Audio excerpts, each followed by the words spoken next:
Both sides of the story. I'm your host, Alan Janae from CBS 4. Thanks for joining us. This is the third of our 4 preliminary rounds of our 2020 tournament, featuring 8 students from 8 different high schools. And we have a brand new element this year. We've added a consolation bracket, so you'll get a chance to see all of our students debate multiple times this season. On tonight's show, a special welcome to the Denver Urban Debate League, making its Both Sides of the Story debut with students from Northfield High School and West Early College High School facing off. So let's meet our participants. First, Jayla Hemphill, a senior at Northfield High School in Denver, and she's also a member of the Denver Urban Debate League. Here's Jayla. My name is Jayla Hemphill. I go to Northfield High School here in the Central Park area, and I'm a senior this year.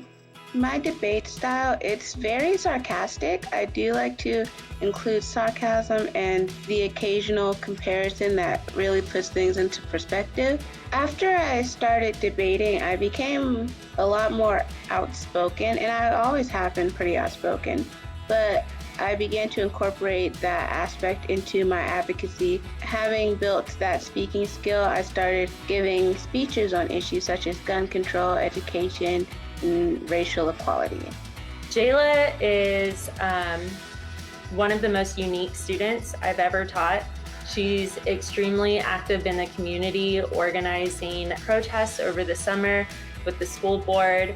She's just tenacious, extremely intelligent, and very capable.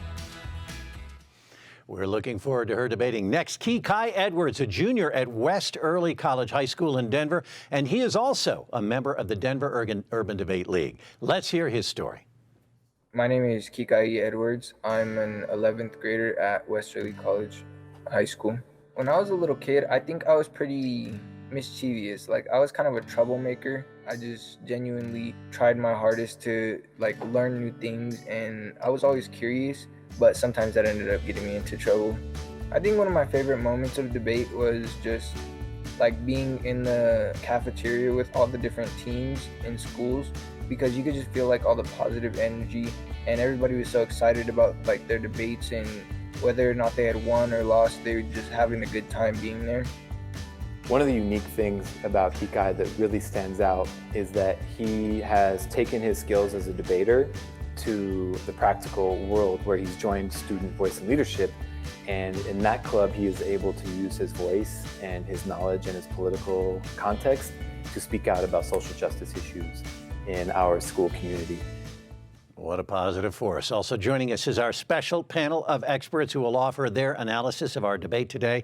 They are Dominic Dezzutti, host of Colorado Decides, the election debate series produced in conjunction with CBS 4.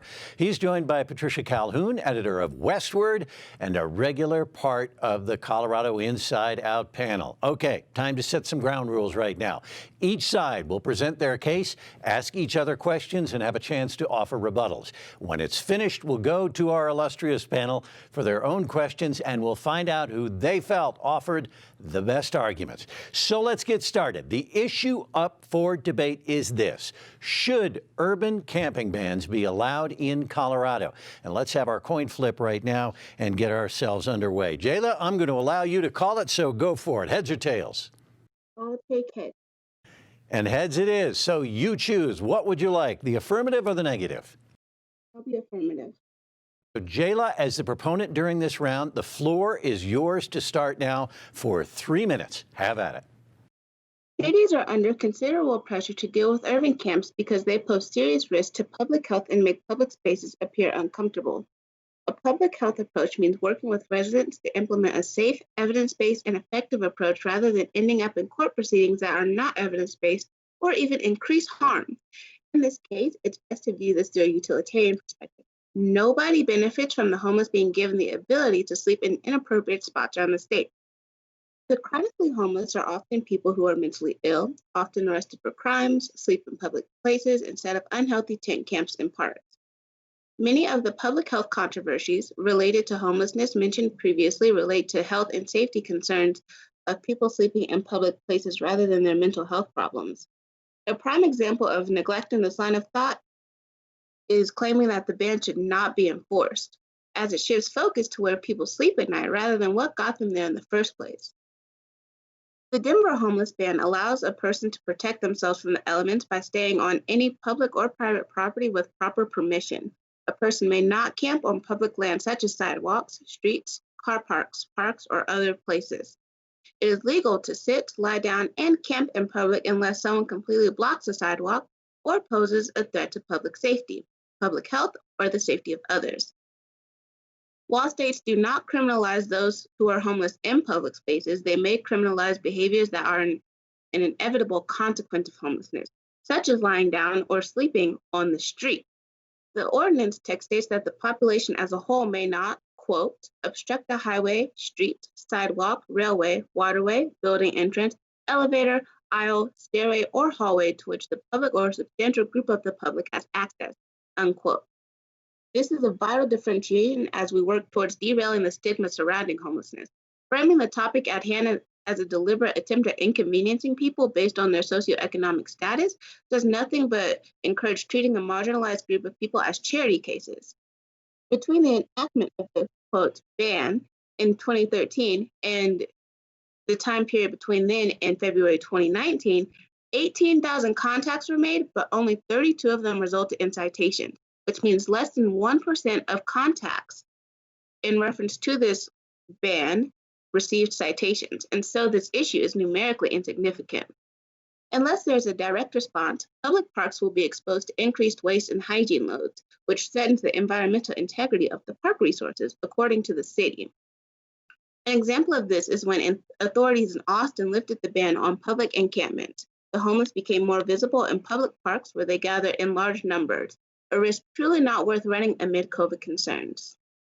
Jayla Hemphill favoring the allowing of urban camping bans in Colorado. She has the positive. KiKai Edwards, you have the negative. You now have 2 minutes for any questions in cross-examination. Go right ahead. All right. So do you think that you agree that the ban focuses on where they're sleeping instead of what got them there? Yeah. Do you think that maybe we should be focusing on what got them there instead of where they're sleeping? I believe that these things are best handled when we first analyze the root of the issue. So, but you agree that this is more of a surface issue that is discussing where they're sleeping instead of the causes and roots. Apologies, can you define surface issue? A surface issue more like the result of a larger issue, which would be the root causes. Sure. For the where they're sleeping instead of what got them there. So we do need to look more closely at the root issue. I would also argue that while the root issue is very prominent, we also need to discuss how that we integrate that into policy. So do you think that, or you said that it poses a risk and makes people uncomfortable seeing the unhoused people in areas that are public areas, but do you think that it's more important to make the people with houses more comfortable than the people that are already living in a worse situation? Colorado has a very strong economy in terms of our tourism. Thus, I don't believe that we should put that at risk for a quote unquote ban that doesn't necessarily inconvenience the homeless. It just places policy regarding where they can sleep.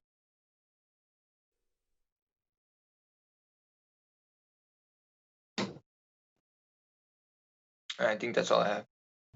All right, KiKai, that's your 2 minutes for questions. Now the floor is yours for 3 minutes to state your case opposing the idea of allowing urban camping bans in Colorado. Go right ahead. All right, moving on to hold on. Why do we still have an urban camping ban in effect when it's doing more harm than good? Not only is the ban ineffective at stopping our unhoused neighbors from camping in parks and other public spaces, but it's also costly, unconstitutional, and cruel to people that are desperately in need of help. It might make sense to have something like this if it were effective, but it isn't actually accomplishing anything other than harassing the unhoused. In a Denver Homeless Out Loud survey of 512 unhoused individuals, 59% of participants said that it felt more necessary to avoid the police after the ban, and 69% of them said that they're just sleeping in more hidden areas. The ban isn't stopping people from camping outdoors, it's spreading them around through so-called move-on orders, and making it harder for them to be located by their service providers, which waste precious resources. Moving on to the topic of resources, the ban forces our unhoused neighbors to hide, go to a shelter, or else get a ticket from the police. The University of Denver captured this idea perfectly in a 2018 study when they said homeless individuals must either comply with an officer's request to move themselves and their belongings to another public area, face a citation, or attempt to secure a space in Denver's overcrowded shelters. Thus, no matter if it's a ticket issued or police contact made, both enforcement methods support the same idea. Being visibly homeless in Denver is unwelcome and at times criminal. So whether the outcome is sending the homeless to court or having the police harass people for being unsheltered, the ban is just throwing our tax dollars at a failed solution. Unhoused people already have a tough enough time finding a job. Criminalizing them makes it even harder. If that wasn't enough to stop you from supporting the ban, think about the stress and unfairness that these people have to deal with daily from law enforcement because they don't have a home. Another UCD researcher by the name of Marissa Westbrook conducted a survey of around 500 people that had experienced homelessness in the past 2 years. She found a link between the participants' poor mental health and frequent contact with the police, even when they weren't being ticketed. Participants also talked about their sleep being interrupted by the law enforcement's move-on orders, leading them to find shelter hidden from police, which left some vulnerable to crime.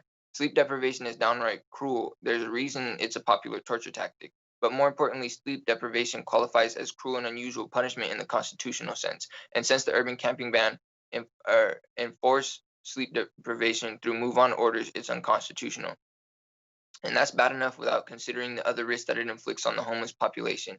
A separate university, Denver study found that in evaluating the impact move-on orders have on homeless individuals, the vulnerability of this population is important to recognize. 232 homeless individuals died in 2017, a record high for the city, and an increase of 60 since 2016. As the evidence shows, our neighbors who are in need are being tortured, deprived of sleep, and then far too often sent to a corner to die.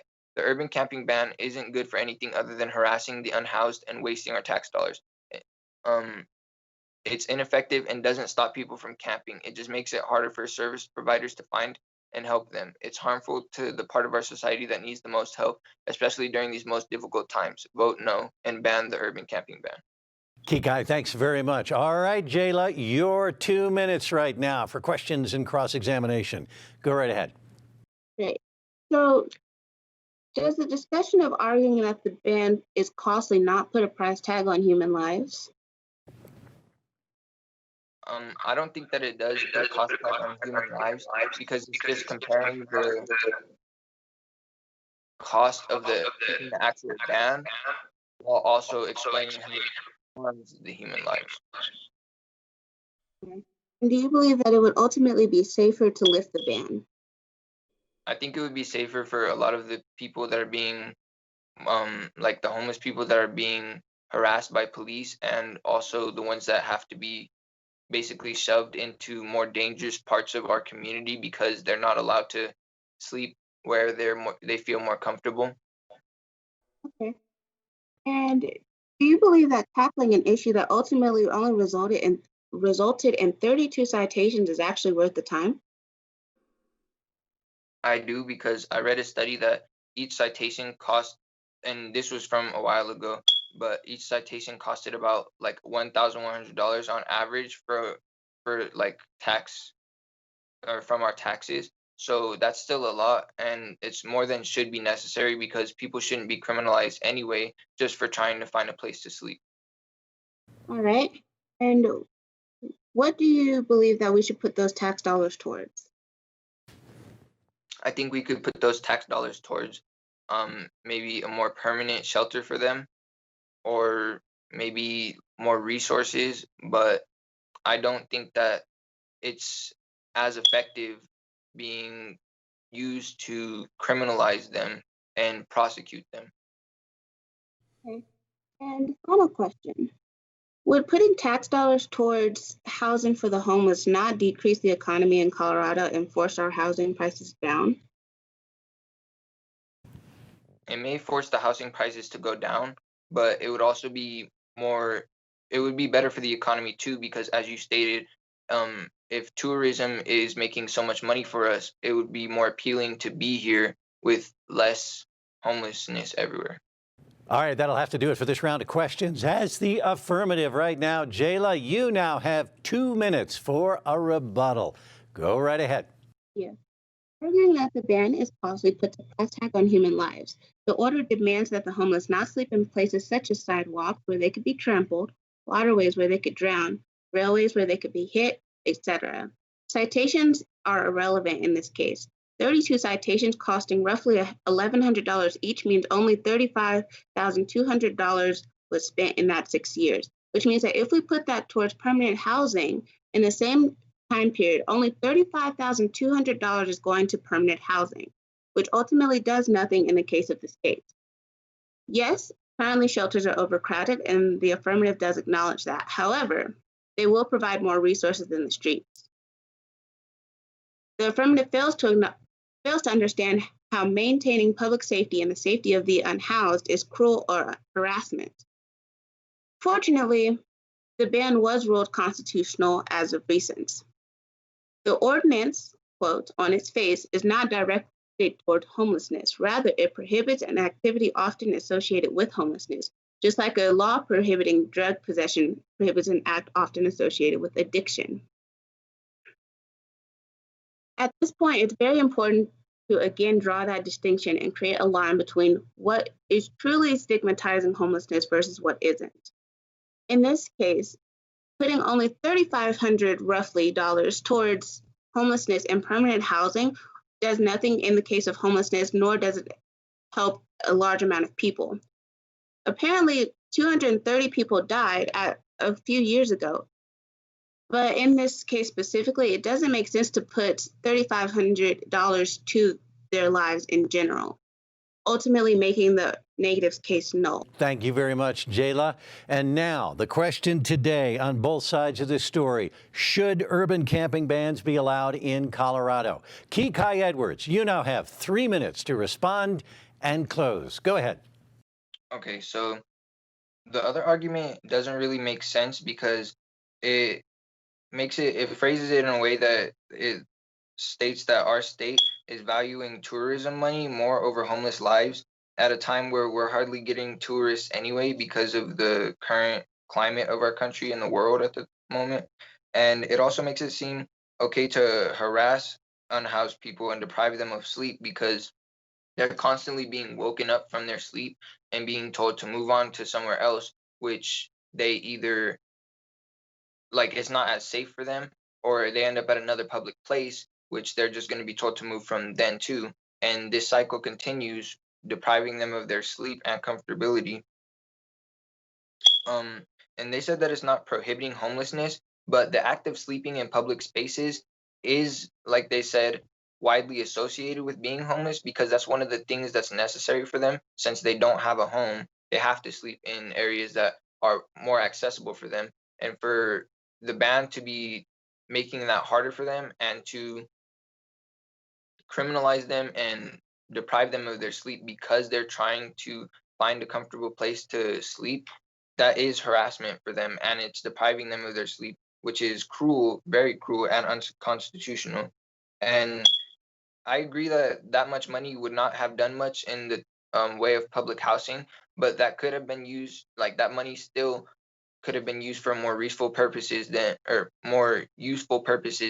than trying to like criminalize those specific instances of people. Because if you would have put that much, like 32,000 towards food or maybe blankets for the homeless people, then their lives would have been better than you trying to send them to prison or jail because of where they decided to try to sleep. Thank you. Thank you very much. Finally, Jayla, you have 1 minute to close. Go ahead. Okay. So the final point that I heard the negative make was that we were sending the homeless to prison and jail, which is unlikely given that only 32 citations were made. These are citations. That does not mean that they were actually put in a prison or a jail cell. They also claim that it does not prohibit homelessness, which is also true, as the association, as they said, is made. However, what it does do is it draws that line that is very necessary between homelessness and camping. Sleeping in public places such as railways is dangerous for the homeless and it inconveniences the public, which means that from a utilitarian perspective, as I previously mentioned, nobody benefits here.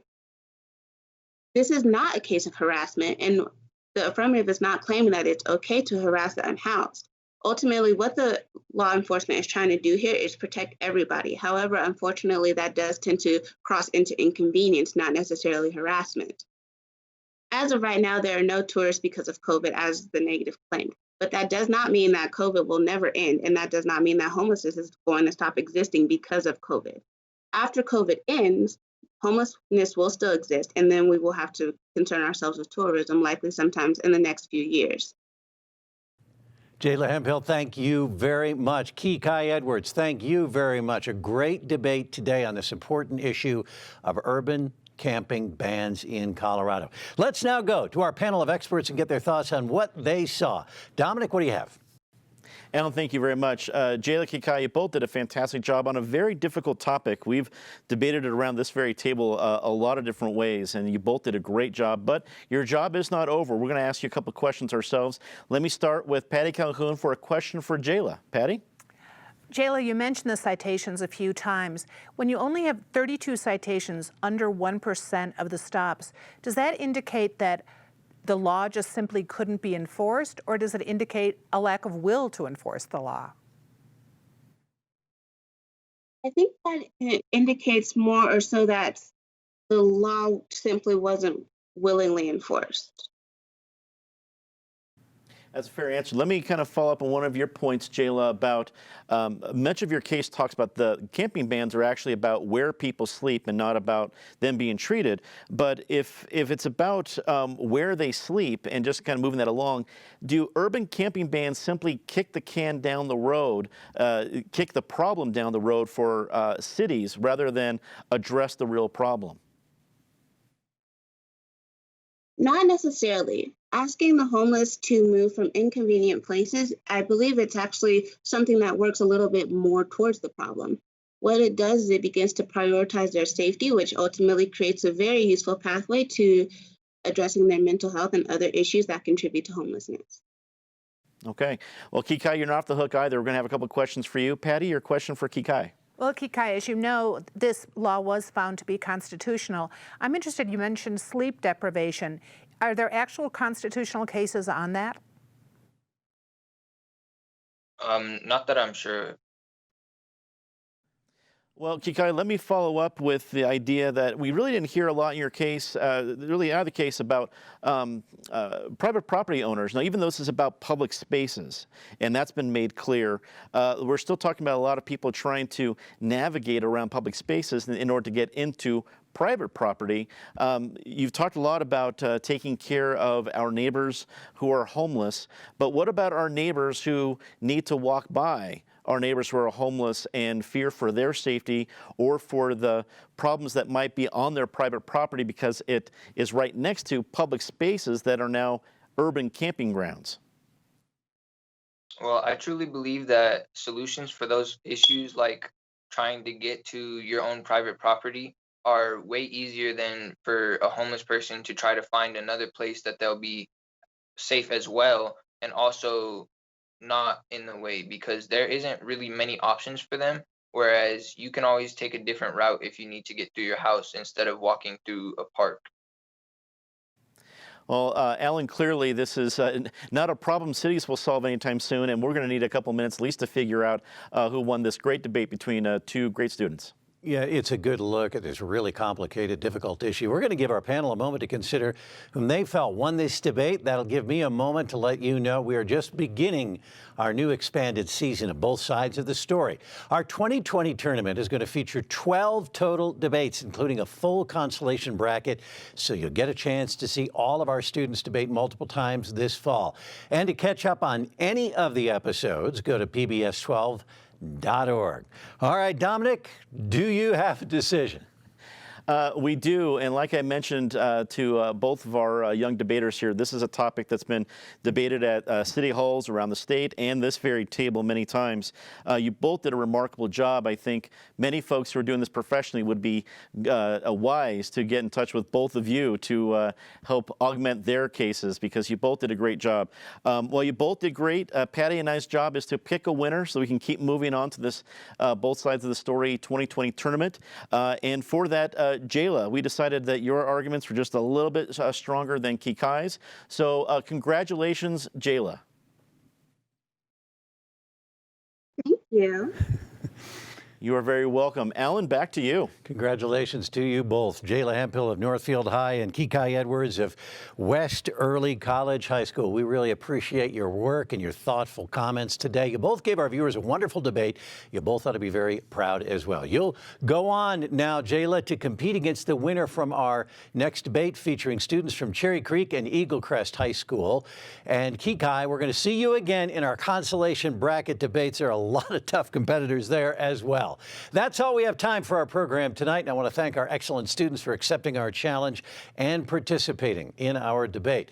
I also want to thank our esteemed panel for sharing their thoughts, and finally, we want to thank you for tuning in. It is the support of viewers like you and our sponsors that help make this show a reality. You can catch up on past episodes of this program on pbs12.org, and you can catch me for all of the latest news and information impacting Colorado on CBS 4. For everybody here at PBS 12, I'm Alan Janay. Thanks for watching, and that is Both Sides of the Story.